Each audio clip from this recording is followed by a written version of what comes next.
দিছি, 1.5 মাস আগে গাছটা কাটছি, সোমবার গাছটা বিক্রি করে ফেলছি।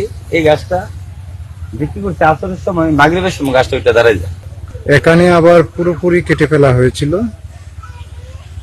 তারপর আবার গাছটি নিজে নিজেই দাঁড়িয়ে যায়। কারণ না থাকতো তাহলে আমরা এই গাছটার উপরে আড্ডা দিতেন। হ্যাঁ, গাছটার উপরে 2-4 জন বসে অফিসের কথাবার্তা বলতাম।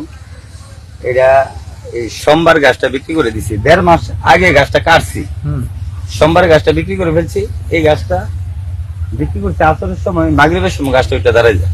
মাগরিবের সময়? জি, মাগরিবের 2-1টা মসজিদে আজান পড়ছে, এর মধ্যে গাছটা ওইটা দাঁড়ায় যায়।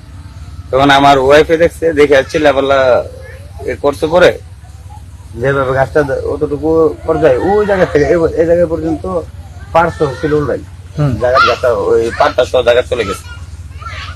অনেক পাগল ভৈরা বলতেছে যে এই গাছটা যদি চিল্লাপাল্লা না হইতো তাহলে মনে হয় ডালপালা দিয়ে আইসা লেগে যেত। আচ্ছা আচ্ছা আচ্ছা। কিন্তু এরকম একটা অবস্থা, একটা ঘটনা আর কি। আমরা নিজেকে নিজে বিশ্বাস করতে পারি না। অনেকে বলতেছে কি ভাই এটা মাজার করেন, আমি বলছি না, এটা আল্লাহ পাক ভালো জানে যে কি করা যায়। ঠিক আছে, আল্লাহ ভালো জানে। আমার এলাকাবাসী, পাড়া প্রতিবেশী যারা আছে সবাই মিলিত একটা বৈশা যদি এটা যা ভালো মনে করে তাই করবো। আর আমাদের কোনো এটার কোনো এখতিয়ার নেই।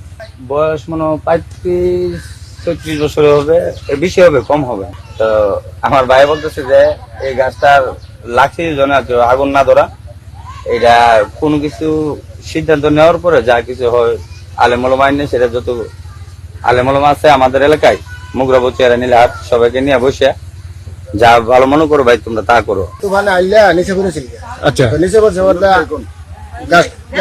গাছটা তো নিচে পড়েছে, তখন কাটুরি আইয়া গাছটা কাটিয়া ফালা রাখছে, পরে ফালা রাখছে, পরে মানুষ আইসে গেছে, বহুত লোক আইসে গেছে, তাই না? এরপরে গাছটা ফট করে হেরে গেছে, গাছ আবার দাঁড়ায় গেছে অটোমেটিক। কতদিন পরে? এই 1.5 মাস পরে। 1.5 মাস পরে গাছ দাঁড়ায় গেছে।